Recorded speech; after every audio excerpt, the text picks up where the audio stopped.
Yeah, we're live. What That up? was not going full screen for whatever reason, which is so weird for an intro video. But we are back. The Camper Report.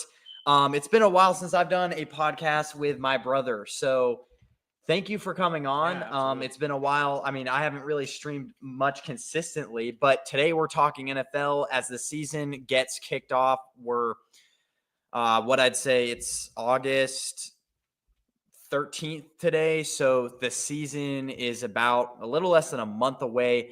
We're having our second preseason game. The NFL is having their second preseason game starting tomorrow and through the weekend. And so, I mean, there's not a whole lot to talk about in preseason, but we can for sure talk about kind of some of the pressing stories.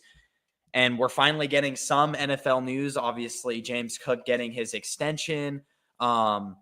We're still having holdouts from every single one of the NFL stars, Terry McLaurin, Micah Parsons, guys like that. But man, there is a lot of news and there's a lot of speculation that can be had around this time. How are you doing today, Joseph? Good. And man, I'm excited because we got a lot to talk great. I mean, I'm good. It's been, this is one of the best times of the year. You're anxiously waiting the start of week one, but you've still got quite a bit of football to play until we kick off. And obviously that comes with injuries. So I'm kind of expecting it. Obviously, the Eagles suffered a pretty big one that they remain unscathed because it looks like it's only going to be a couple of weeks. But it's ever real. It's very real this time of year to expect to go into the season without one of your starters. So, we've got still two more preseason games. It's a lot of battles going on, but I really, the more we do this, I don't blame NFL teams for resting their starters. It's just these guys train 80% of the year. I think not playing 2 to 3 preseason games is probably a good thing. So, well, and hold on, let me quickly get something with my I would argue because we didn't have really a topic. I'm not sure if it warranted the whole injury thing, but there are a lot of injuries going on. But I feel like it happens every single time around this year, all the injuries with NFL teams. So yes, it's a big story this year, and I've seen, a lot of guys, Rashawn Slater, left tackle for the Chargers, going down. But I think it's just the part of year, guys getting back into football shape. Is it necessarily because they're not playing their guys in preseason? No, because these injuries started way before preseason games started too. And I know that because I'm a Niners fan. They've had a plethora this year. So it's hard to know. Dieting, schedule, exercise routines, sports fitness, all these things are continuing to improve, but you do feel like certain teams definitely could maybe take opinions from other teams. I mean, if you are consistently one of the more injured teams, I would question that some of it does start with your sports science people. Yeah. At the end of the day, there's also just bad luck and conditions and how much you practice. And, if you're a team that really needs to rebound, you're not going to rest some people because it's like you need to see them play better. And so you can't afford to come into week one with a lot of rust. If you're a really good team, maybe you can. And you saw the Eagles rest their starters the last 2 years, and it did pay dividends. They were one of the least injured teams for the longest time. So, yeah, it's kind of off topic, but yeah, I'm curious because I still think we're not in the clear when it comes to injuries. I really hope we don't see any more, but we've already seen quite a few. Big one, obviously, Rashawn Slater's big. Landon Dickerson's big, even though that's only going to hopefully be 4 to 6 weeks. But he says he's going to play week one. We'll see. But yeah, there's been some really, really big injuries, and especially the Chargers. Gosh, what a line that was becoming, and now they lose, arguably one of their best players outside of Joe Alt. So, but I think their transition will be interesting. I think they'll actually be able to rebound a lot better than I would have initially thought. But they'll still, it's still a huge hole, and for a team that really likes to run the ball, this is obviously a big deal for them. So, yeah, absolutely. First topic, though, the Steelers they're an interesting team because I don't even know if they've fully gone all the way in than they could have. I could look at their cap situation, but I don't know if they've necessarily gone all the way in. But it's almost like you have a veteran quarterback one more year. You have, TJ Watt, you have Jalen Ramsey, all these guys getting older. So it's almost like it's almost like they are wanting to win a Super Bowl this year, but are they really good enough?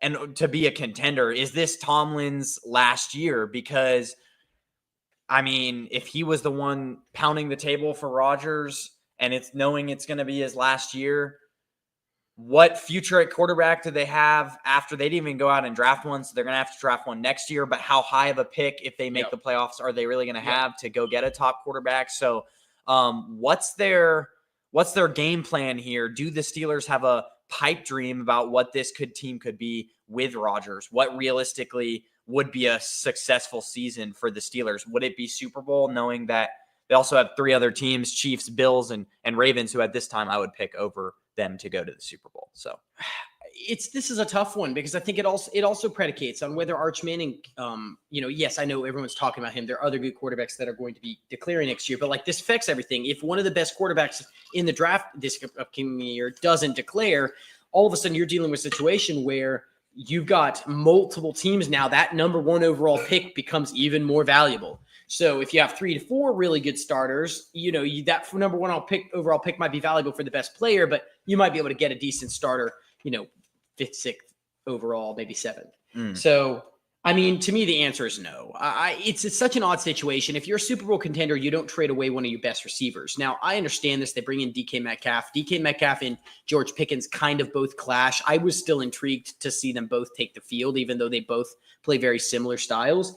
And I understand if it was truly a nuisance to the locker room, they can't seem to get receivers right. And I feel like they continue to bring in people who have the same kind of personalities. So I think it's kind of like the saying where you try multiple times and expect different results, when it's like, okay, we're not changing anything. I think the answer is no. This is such a hard conference to win football games in, let alone they're not, to me, even a top 4 team in the conference. I would argue what makes them intriguing is A, they have a quarterback with a ton of experience, and B, they have a decent defense. Their defense with Jalen Ramsey, with TJ Watt, with Cam Hayward, if he doesn't hold out, with Darius Slay. There's some real, and I'm missing a Steeler linebacker, and I'm drawing a blank now on him. But so you've got some really good defensive players. Is he? Yeah, Patrick Queen. Yeah. Okay. So yeah. I mean, you've got some really good players on defense, and then you've got an O-line that's 21st overall is what Pro Football Focus ranks them. They're one of the youngest NFL O-lines in the NFL. They are.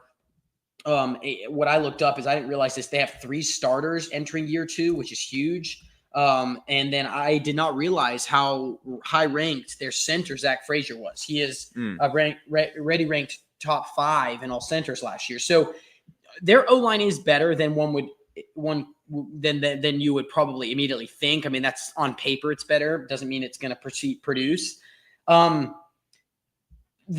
The really difficult part is how many games do they win and what gets them in the playoffs. And I think in this division, you've got to have in this conference, you've got to have a winning record. I really think you've got the Ravens are obviously a shoo-in for a playoff spot. I am intrigued by how good the Bengals offense is. I'm worried by how bad their defense is. I could see very much the Steelers being the second team in this division just because of them being more balanced. But I mean, I went through the division, their schedule, and I have them winning maybe 8 games. And if they win 8 games, that you're looking at Jets, Patriots, and that's a big if, because Patriots are a better team than they were last year.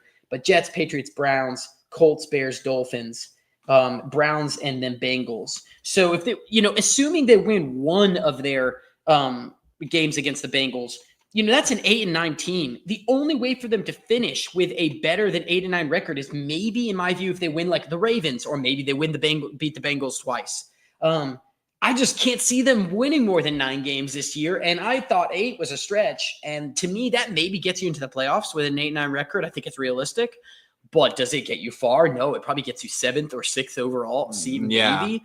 And then you have to ask the questions like, where do they rank up against the other teams? And I just think for Aaron Rodgers, a win for him is championship, right? He's been to the championship, but they go to the Super Bowl. This is a huge win.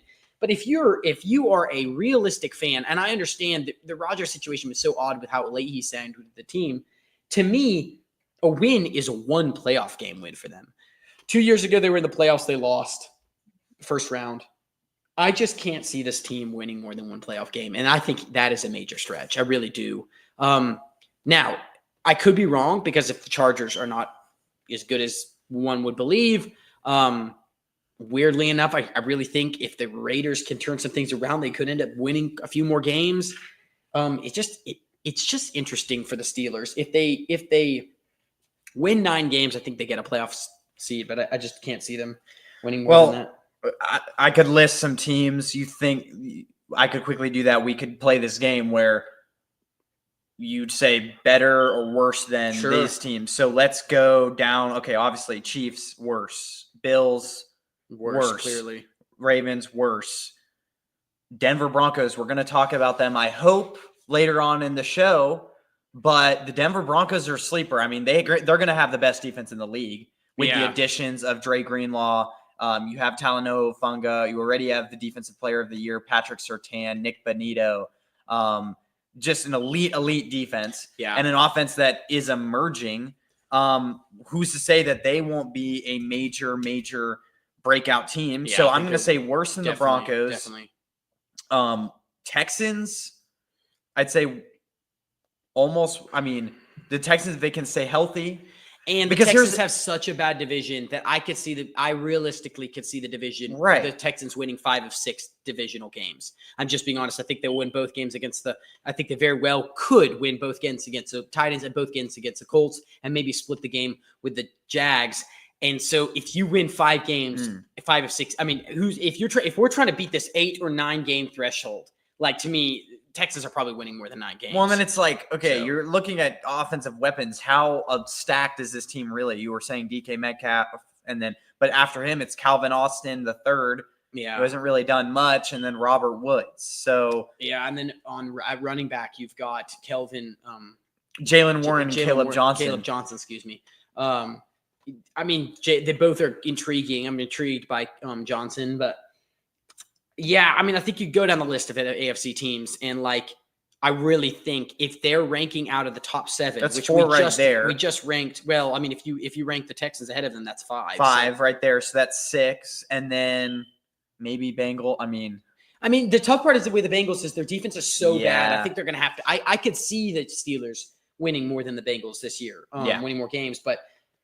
Like I said, I think they're a fringe playoff contender. I just think I'd be shocked if they win a game. I think that there is a possibility if somehow they get 6th seed, which I doubt they will, and they play the 3rd seed, and if the 3rd seed happens to be, I think it's going to be, 3rd seed in my vision, they might end up playing in their division. Yeah. Because to me, their 4th seed, in my opinion, is going to come from the AFC. I don't think. South. The Ravens this year, and if we're, they're not winning the Ravens this year. If we're talking about season by season additions, the Ravens made. You had Jair Alexander, who they picked up, and already, way better. Well, I think that it's realistic to say that the NFC South AFC South, is going to have the 4th overall seed. So if you're a 7th seed team, you're probably playing the Bills, the Chiefs, or the Ravens. Yeah. So do you really see them winning? God, it would be a huge win to win a playoff game against one of those teams. I just don't think, you can justify. I know he's a big part of Steelers culture, but even last year you saw a little bit of turn, for the first time, you saw a turn from, if you even look on X, I would look, for the first time ever, fans were starting to turn on Mike Tomlin a little bit, and we're starting to say, maybe this is the turn of the tide, maybe this is where we move on, and they're keeping him for 1 more year, and it's looking like with all these additions, they're not firing. You don't think if they fire him? They're not firing him mid-season. Or maybe they're not Bill Belichick, amicable. They're not firing him mid-season because the alternative is going to their OC. And their OC is, I firmly believe, is the reason why they're so bad. I firmly, Arthur Smith should not. I'm sorry, but his allegiance to certain players is absurd. And I don't feel like he's creative. I think he's probably one of the worst offensive. Yeah. I think people would argue with me because he was a really good offensive coordinator with the Titans. He was arguably one of the worst head coaches for the Falcons. Yeah. Terrible head coach. Maybe he's a good OC. Really remains to be seen in year 2 with the Steelers, but you can't fire Tomlin mid-season, and they're not going to. He's been with them long enough. I think they part ways after the end of the year, unless for some reason Tomlin comes back and says, here's my game plan. So if they finish with the top 6 picks, which is possible if they win only 7 games, I think Injuries top happen, 7. they have a I think if they veteran win less than laden 7 games, I team. think there's a chance they get top 6 pick. And depending on what the quarterbacks declare, you could end up only having to give up maybe 2 first-round picks to move up and a player. So if that's the case, but the problem is they are an aging in many ways roster in some positions. And do you want him to kickstart your rebuild? Well, I think he's capable of kickstarting a rebuild, and he'll be on the market for less than a week. I mean, he'll be a very sought-after coach if he decides to stick with coaching for another couple of years, and he's still pretty young. But I think it's time to part ways, and I think we're going to get with another team that I think is also time to part ways. But I think it's time to part ways with Tomlin, not because he's not a good coach. I think he's a great coach. I just think his time with the Steelers is coming to an end unless we have a Jim Harbaugh kind of situation. And so I could see this year them going, okay, we've got to make a change at quarterback. Clearly, obviously, there's nobody waiting in the reins. They did that with Jim Harbaugh with Lamar Jackson. Lamar Jackson and Joe Flacco was a similar situation. I remember them saying at the beginning of the year, we have agreed that we're going to part ways at the end of the year. Well, things change. Obviously, Jim Harbaugh's still there. I mean, John Harbaugh's still there, and so I could see that happening with the Steelers. They'll give Mike Tomlin one more chance. Look, you have an opportunity to draft a quarterback this year. We'll give you that quarterback. And I could see them saying, look, we're going to give this year. If you don't do anything this year with a young quarterback, we're moving ways. I could see them sticking with him one more year just because I don't know what other coaches are going to be on the market. But is this his last year? I probably have to argue that yes, unless something changes. Unless they surprise us all and they go, win a playoff game But then the question is still, what do you do with Aaron Rodgers? Because he's clearly said this is his last year. So we know that they're going to be in the market for a quarterback next year. And I doubt they're going to go like the Kirk Cousins route or a route of another veteran quarterback. And so then you got to ask yourself, is Mike Tomlin the person to kickstart this rebuild? I love Tomlin, huge Tomlin supporter. I think he's a great coach. I don't think it needs to be part of that rebuild. Yeah. That's just my opinion. So we're going to go let's go we don't have to spend much on this next topic, but was the Shedeur preseason performance an overreaction in a lot of people's eyes? I could pull up his numbers. I believe he was like 14 for 21. And then he started off the game. So I believe he might have been playing a lot of the Panthers starters in that game. I'd have to look, though. I think some second string preseason players can get spotty with how many starters are actually playing that game. And then how hard they're trying. For me, my take on this is the reason why the reaction was so loud for Shedeur Sanders and why so many people overreacted is because in the draft there were so many negative opinions about him that you couldn't because there were so many negative opinions, the reaction of let's go Shedeur Sanders and wow, he actually did this was so much more loud because of the fact that there were so many haters on, against him. So, and I think that criticism. I think the difficult part is this. There's obviously a slew of quarterbacks in Cleveland with no clear, starter. I think a lot of people are assuming Joe Flacco probably starts the season as a starter and possibly Kenny Pickett. We know that the one starter chosen is not going to be the starter that's going to play all 17 games. I think that's obvious, whether by injury or just by benching. I think Kevin Stefanski's got to play this really careful. He is out the door this year. It is my understanding that teams have started calling about Dylan Gabriel. It was odd that they picked both quarterbacks. I don't think it's out of the question that Dylan Gabriel gets traded. Yeah.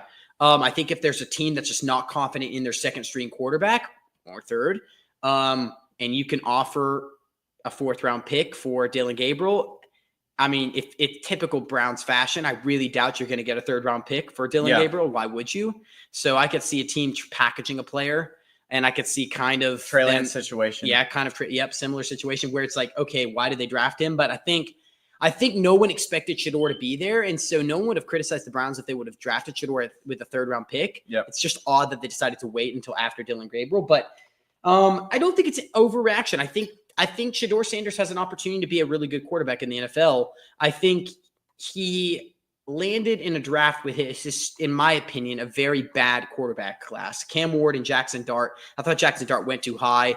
I'm willing to be proven wrong. I don't think he's a bad quarterback.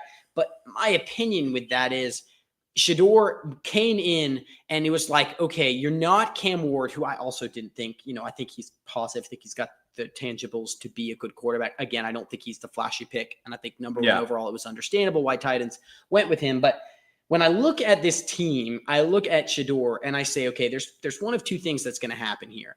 Shador's going to take over by week 6, week 7, and he's just going to knock it out of the water and they're going to be playoff contenders. Doubt that's going to happen.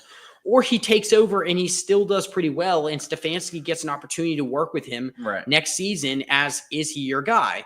I just can't see a realistic world where they cut Kenny Pickett and they keep Dylan Gabriel. Well, that was my question, was if Joe Flacco goes down, maybe start Kenny Pickett for a game, he'll do all right? Well, do they just keeping hand the reins to Shador Sanders? And then, then who do they cut? Obviously now, unless they keep keep one quarterback on the practice squad, but you can't tell me that one of those quarterbacks is not going to get picked up. Unless the quarterback on the practice squad is possibly. Yeah, I mean, maybe Joe Flacco on the practice squad, but I don't think he wants to do that. So and I know he might not have a choice, but this is such an odd situation. There's going to be 3 quarterbacks at the end and I doubt they keep 4 on the active rosters. That's almost wild. Most teams have actually started keeping that 3rd quarterback on their practice squad and just having 2 quarterbacks. But you're right. Who starts? Who is in that position to play in the event that Joe Flacco or whoever the starters goes down? And I argue that they probably are going to end up going to Shador Sanders before the end of the year. Week 7, they play the Patriots. Week 8, they play the Jets. And so if it's a mid-season, maybe you make the switch to Shador. But then you have Sanders. to ask yourself, is Kevin Stefanski your long-term situation? Is Kevin Stefanski the kind of guy? Do you really want to throw a rookie quarterback back in with a bad team, into the mix of a season where it just doesn't feel like he's set up to win? At the same point, you've got to be realistic. The Browns do have some pieces in play, and they have an offense that's Jameis Winston made look somewhat fun. And they've still got Cedric Thornton, they've still got Jerry Jeudy, and they've still got running backs. I'm intrigued by if they can get this Quinshon Judkins situation figured out. I mean, there's a chance that this offense is going to do something. In the AFC, they're not going to compete for a playoff unless somebody shocks me, unless Joe Flacco is just the kind of guy that's going to win you 8-9 games. And then you might get a fluke game or 2 here that they end up winning that they shouldn't win and puts them at 10-11 games. They're not winning 11 games, but I could see them possibly winning 9 if that's this offense, I think that's best case scenario. And that is playing for a wild card, in my opinion, play. But great performance. Shador's a good kid. I think he'll be a good quarterback in the NFL. I don't see them. It's going to be hard for them to. Last thing before we move on, it's going to be hard for them to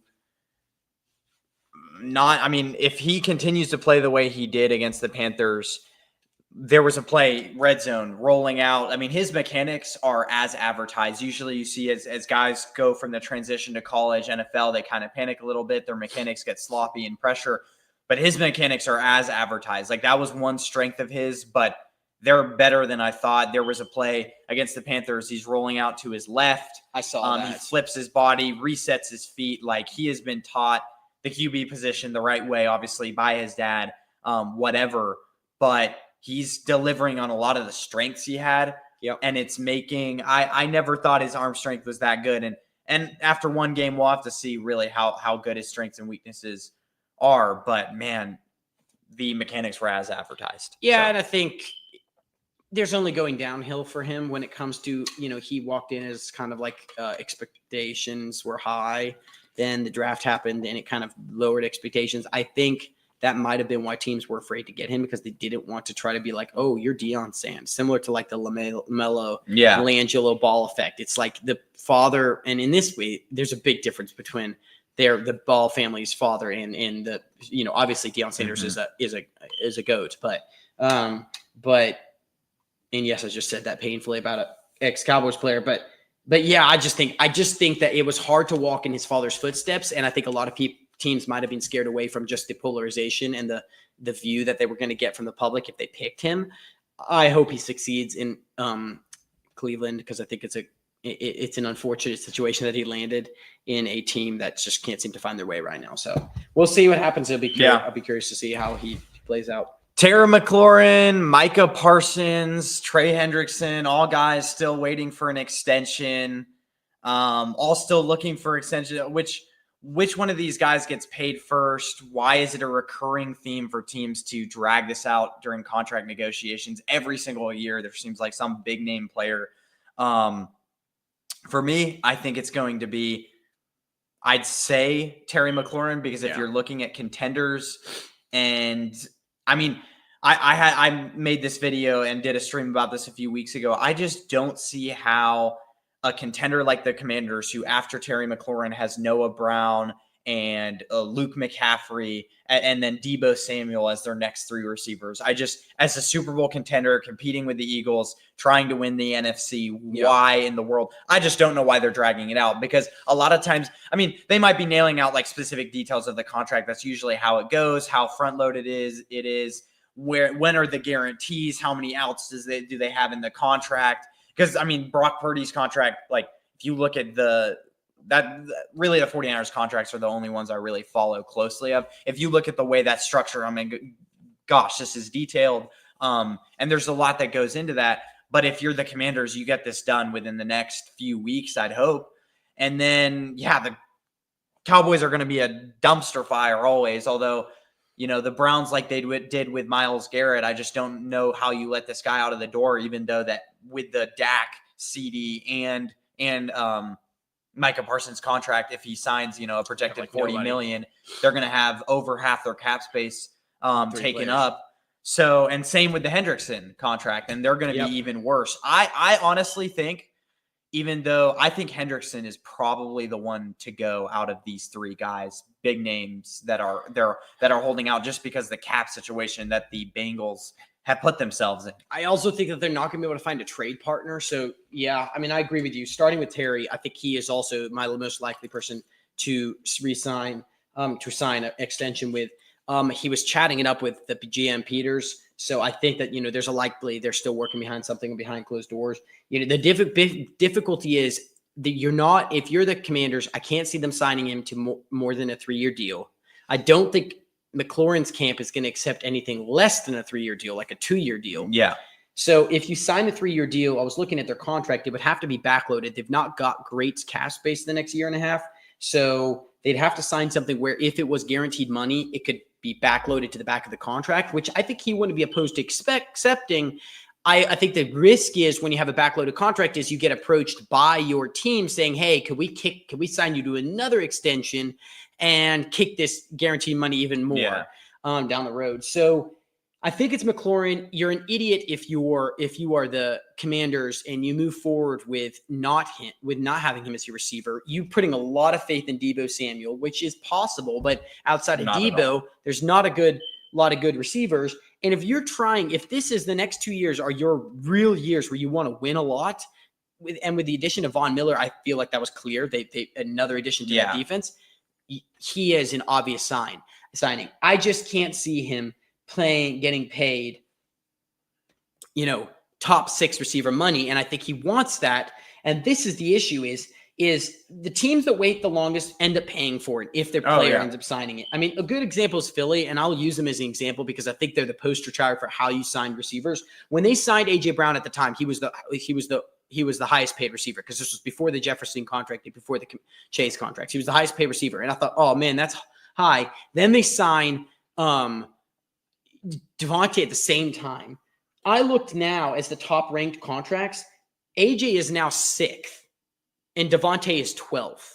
And I'll tell you right now that yes, maybe there are some players that I would take ahead of Devontae Smith, but having him as the 12th highest paid receiver and then having AJ Brown as the 6th highest paid receiver, when I do not believe he's he's better than the top 6 receiver. I would argue that he really is in the top 4 if you want to do the CeeDee Lamb, Justin Jefferson, and Jamar Chase. I think he's right there as the 4 in the top 5.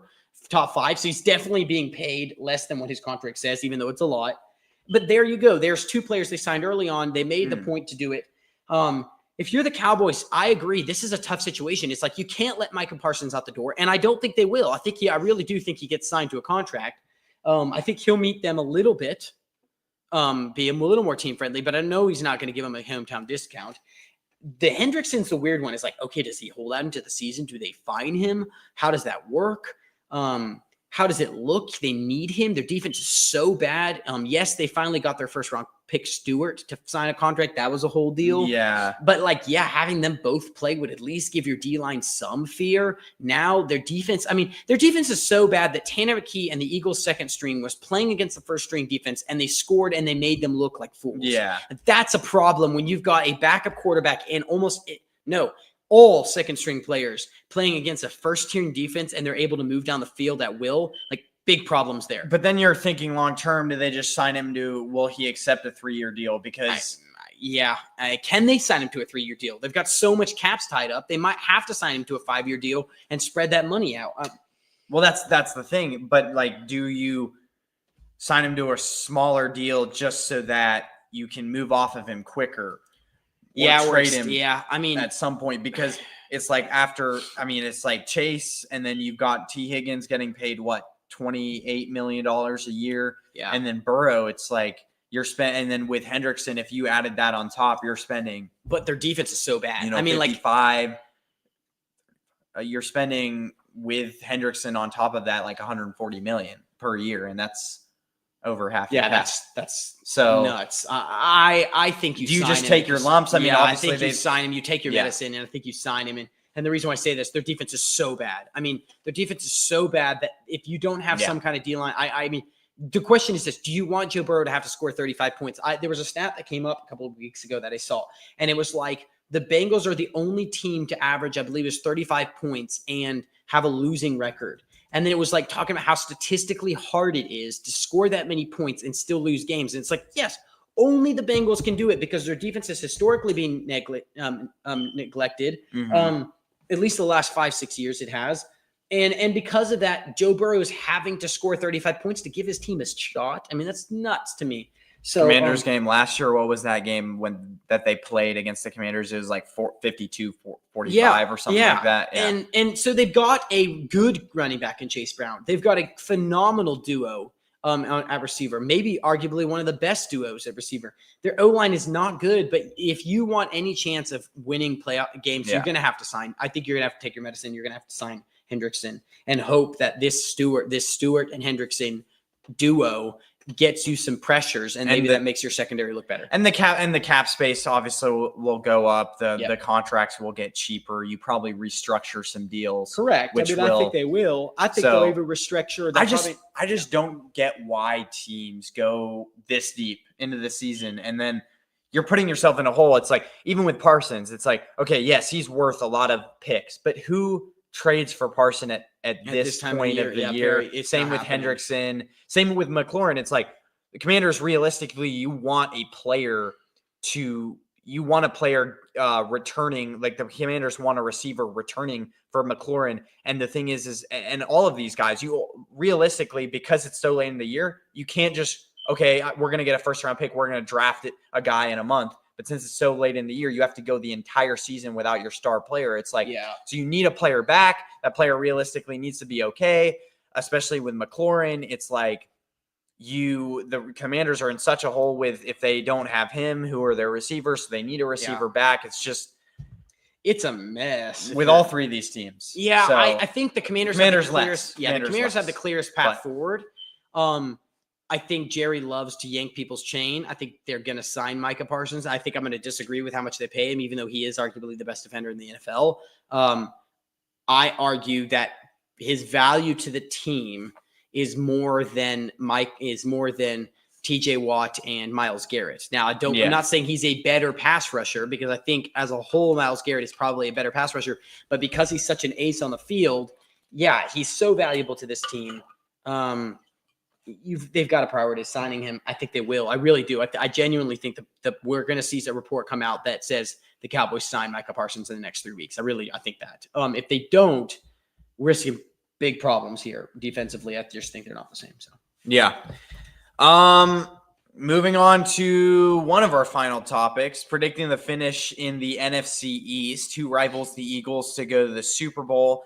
If any teams, any sleepers in the NFC?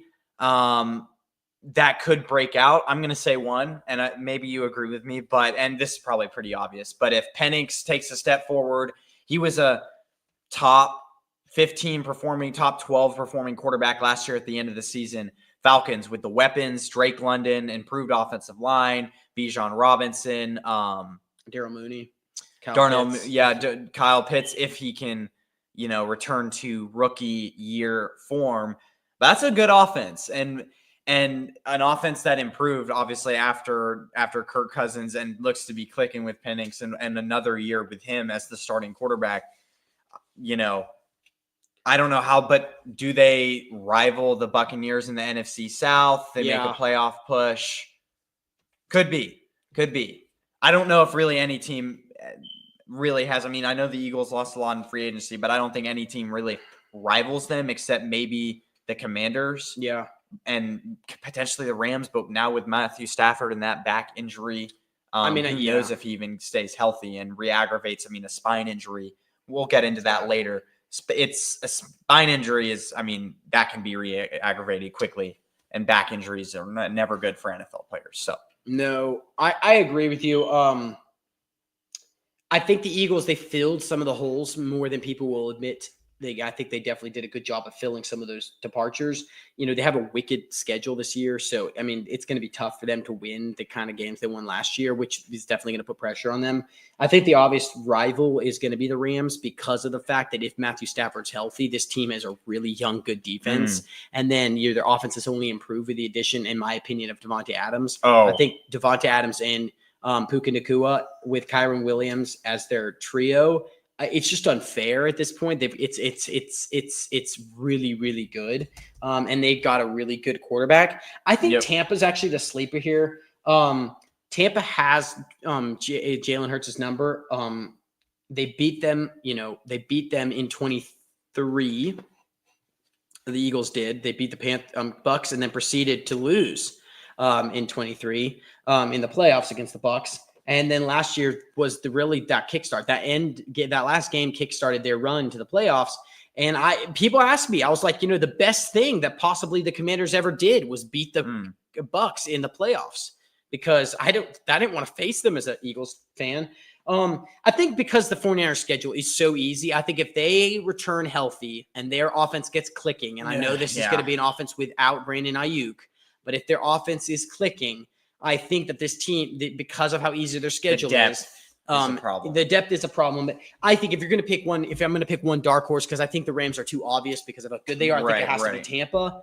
I just think Tampa has a better scenario offensively and defensively with a really proven quarterback and a good, that trio might be the best trio in the NFL with Ibuka, Chris Godwin, and Mike Evans, especially once Chris Godwin gets back to health. Those three plus Bucky Irving and Rashad White, and then that O-line, which is not bad, and then the defensive line, which is good. That to me, they're a better team than I think people would believe, and I wouldn't be surprised if the Bucks win 11 games this year. I think it's obviously possible that they don't, but I think it's like, okay, yes, 49ers, if they're healthy, their schedule is so easy. The Rams, we know how they were in the playoffs. They were, they gave the Eagles a run for their money. Certainly, probably the toughest opponent the Eagles play in the playoffs was the Rams. Yeah. But I think if you're going to go for a, kind of like a sleeper, it's got to be Tampa for me. Because then the Falcons, they have the 10th easiest schedule. It's not like their schedule is that hard. It's middle of the pack. So, the Falcons fixing their secondary. You had Mike Hughes. You had, they also picked up Mike Ford, who, I guess he's not as important, but Mike Hughes was the big one who he started 19 games for the Falcons over the past 2 seasons. So, it could be. I don't know. The Falcons, if you're talking about the Buccaneers weapons, I think the Falcons weapons, barring that Penix takes another step, is rivals. I agree. I just think that Buccaneers. Yeah. So I think it's really just, for me, it's about experience at quarterback. I think if Penix turns the corner, yes. I think that we know what we have with Baker Mayfield. We're going to get a gunslinger of a quarterback. Yeah. He many times gives me Brett Favre vibes. I think they're not really the same kind of player, but like it just kind of like I'm going to chuck it. I might throw 3 interceptions, but I also might throw 400 yards and hit my receivers. Niners with their depth, stride, it's just Trent Williams. If they lose him, it's all over. O-line just O-line. O-line, if they lose any of their starters, who do we have left? So, and we can go back and look at the depth. I know that Ben Barch, we just lost our left guard. He might not even make it back for the start of the season. But we had our guy that we drafted in the 7th round from Iowa this year who was okay. But it's just, I don't know how long you can go with neglecting the offensive line, but also it really just depends on, can an injury-laden Niners team stay healthy? Can Trent, McCaffrey, Warner, and if those guys go down, especially McCaffrey and Trent Williams, I'd argue, I agree with you. I think the stakes are high, but the injury risk is also high, the re-injury risk. Yeah, it'd be interesting because I think if they stay healthy, they're a top 5 team in the NFC, easy.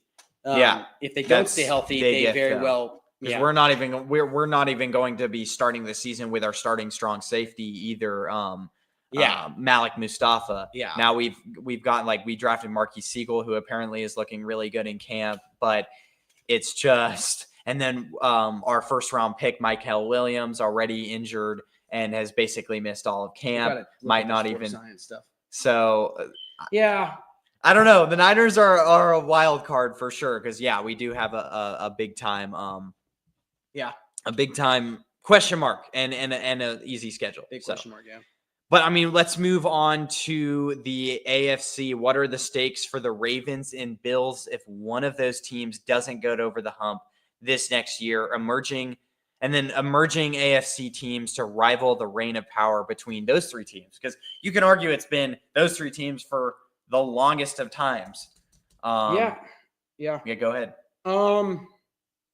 So I have an interesting take on this because I said this last year, and I said I think McDermott is going to be on the hot seat here in the next couple of years if they don't move any forward. I think same with John Harbaugh. I would argue with John Harbaugh, it was not as much. I think 2 more years. I think this year and next year. How though? They've literally gone last year. I think that the Ravens with Lamar Jackson, I think it kind of kickstarted John Harbaugh's 2nd career with the Ravens. I will start with the Bills. To me, if they don't make some moves in the playoffs, and the thing is, what moves do they make? I mean, they made it to the championship game, right? And they lost. They've done that. They've made it far in the playoffs, and they can't seem to get ahead of the Chiefs. Until you beat the Chiefs in the playoffs, you can't say, "Oh, we beat them in the regular season." You've got to beat them in the playoffs when it counts. To me, if McDermott doesn't make it, I'll be honest.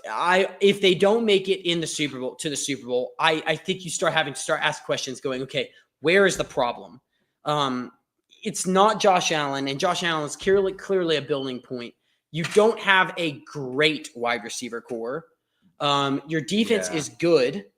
But wide receiver core wise, you don't have a great receiver core, but McDermott's had a good team, right? Yeah. And he's not been able to do much with it. I say much. The Bills have been rewarded on good season after good season. But when you talk about what the limit is for them, to me, Super Bowl, or they might have to start thinking McDermott. And I would argue it's okay, is that an unfair expectation? Well, yes, but at some point, it's like the McCarthy situation in Green Bay. How many championships are you going to make it to?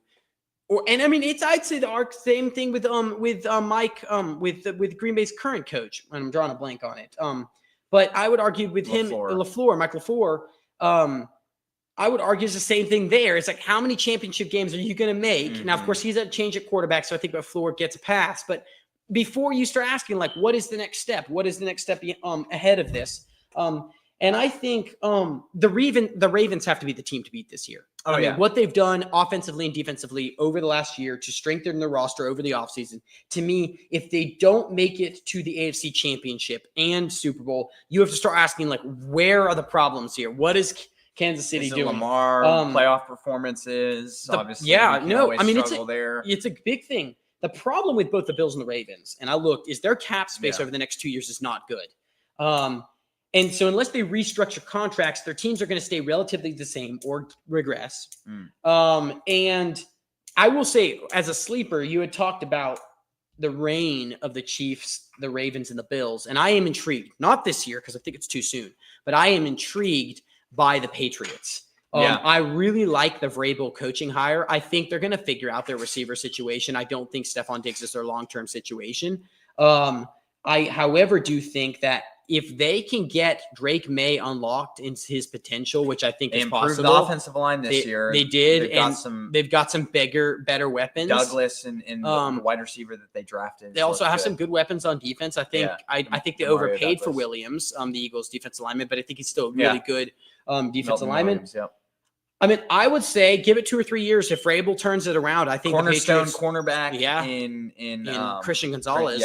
So, I mean, I like the Patriots. I like where they're heading. I'm not saying they're going to be like I think making the playoffs will be a big win for them. I'm not saying they're going to win more than one playoff game, but I do think that they could very well give the Bills, they could put pressure on the Bills. I don't think they're going to win the division this year, but I think that they could very well win 10, 11 games. And you have to ask yourself, then the question is, okay, well, if they're going to win 10 or 11 games, where does that put them in the AFC? Yeah. And I think that puts them as a good 5th, 6th seed probably. So yeah, I think with both those coaches, especially McDermott, you've got to start thinking about like, what does the future look like without McDermott? And is he the reason why we haven't won? And of course, it always gets pawned off, whether it's the coach's fault on the coach.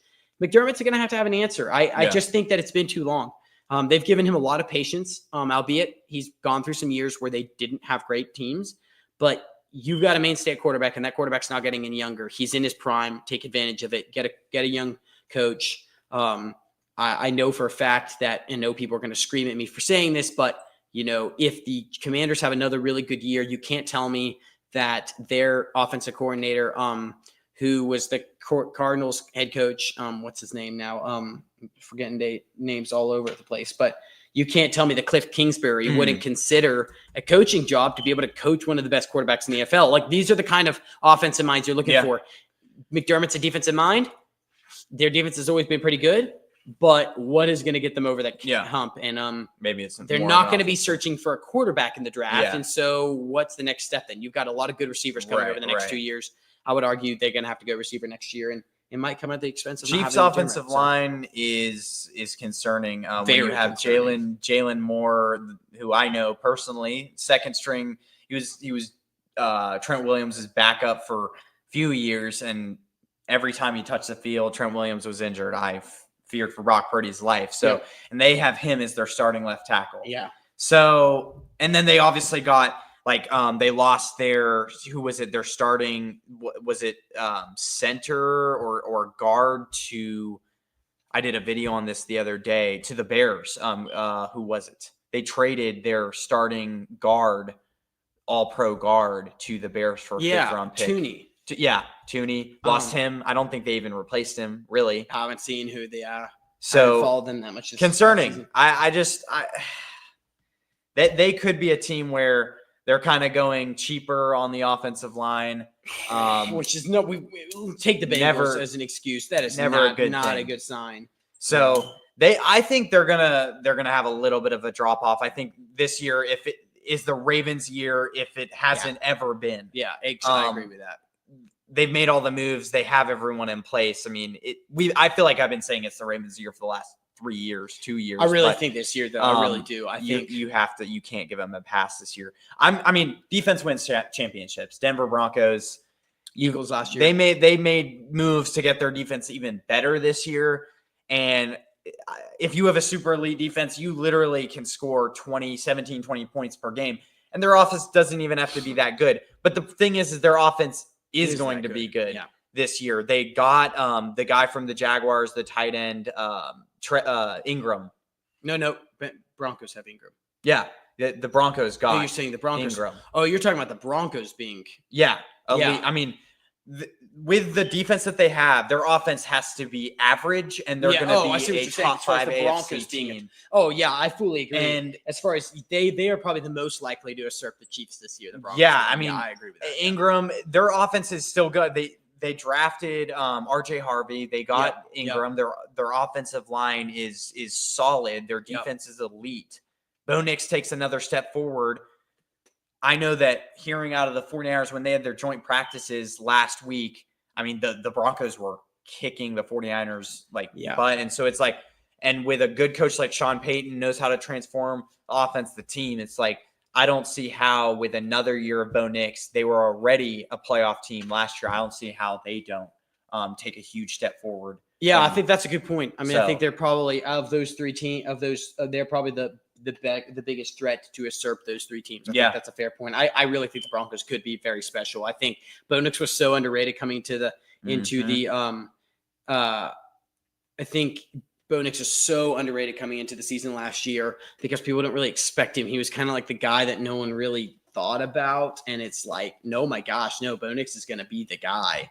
And he was him last year. And I think they're going to be scary good. I really do. I think if anybody playing the Broncos, they're going to have to really The AFC is going to be a sight to watch this year. I feel like the NFC, I mean, we didn't even touch on the Lions. I mean, we always have to talk about. I'm concerned about the Ben Johnson departure. Yeah. I really think that's going to affect their offense. I think they're going to. We're talking about another sleeper, the Bears.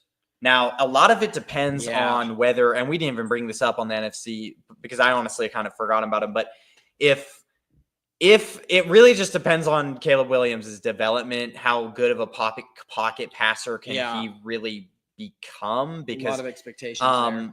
But if everything works out, if he develops the way he should, their team really has a top 4 NFC roster and could rival the Green Bay Packers. I think that division will be very tough. I've said before, I think the Packers are going to win this division this year.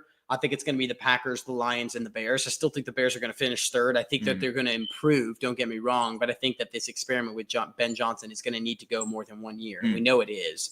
But yeah, I don't think they're asleep. I really don't think they're a sleeper in the NFL. I think in the NFC, I think if they make the playoffs this year, that's going to be huge. But don't be surprised if they kind of barely miss it, kind of thing. Because when I think of my top 7 teams in the NFL in no particular order, you're going Eagles, you're going Packers, you're going Rams, you're going Buccaneers because of that division. You're going Lions. I mean, it's still got to be ranked in the top 5. Vikings. Vikings will be interesting to see. It's my understanding that the offense is not going great, so I'm going to pull them out of my top 7. But then I'd argue that like the Seahawks, same kind of thing. It's like, are they going to? But I argue that like when you talk about that, like, so I've got my top 5. I think the Vikings and Commanders are take their lumps. But so if you're looking at Eagles, Commanders, Lions, Packers, Rams, and Buccaneers, that's 6 teams right there. I think, like I said, no particular order, top 6. I think that leaves that 7th team to be the Bears, the Vikings, the Falcons, the Cowboys. There are, like I said, that 7th best team in my mind is very much up for grabs. Who takes the least amount of lumps early in the season? That's why I think the 49ers are out of it. They have so many guys that aren't going to start the season. But talent-wise, I still think that they're one of the better. And coaching, too. Coaching-wise. But, yeah, we'll see. Yeah, we'll see. It's both interesting on both sides, both division conferences, especially the NFC, I think, has improved drastically from 2 years ago. Yeah, definitely. Let's just hit a few of these comments. Kyle will run CMC into the ground like he always does. I'd hope so. I mean, they drafted Jordan James. If he's healthy by the beginning of the season, he's another injury.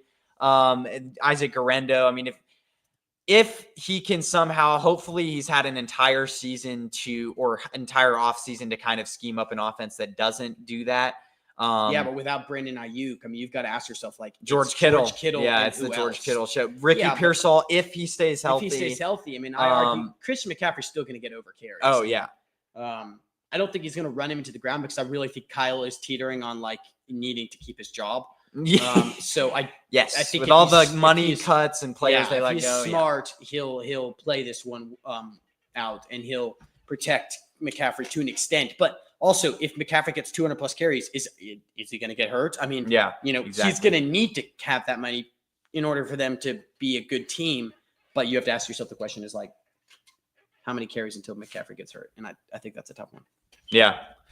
Dre Greenlaw is done. Kyle already finished him. I don't know. I feel like last year, him coming back and then for a game and then obviously having that, was it knee or I can't remember. Yeah, Achilles soreness.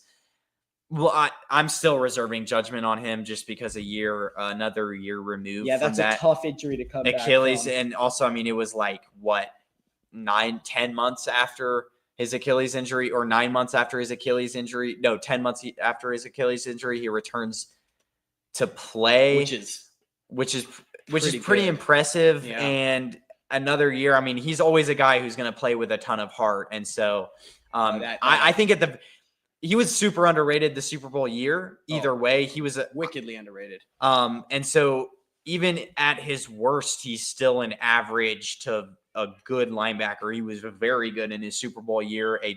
I wouldn't say, I'd have to go down the list of, I wouldn't say top 5, but he was a top 10 linebacker. So very good.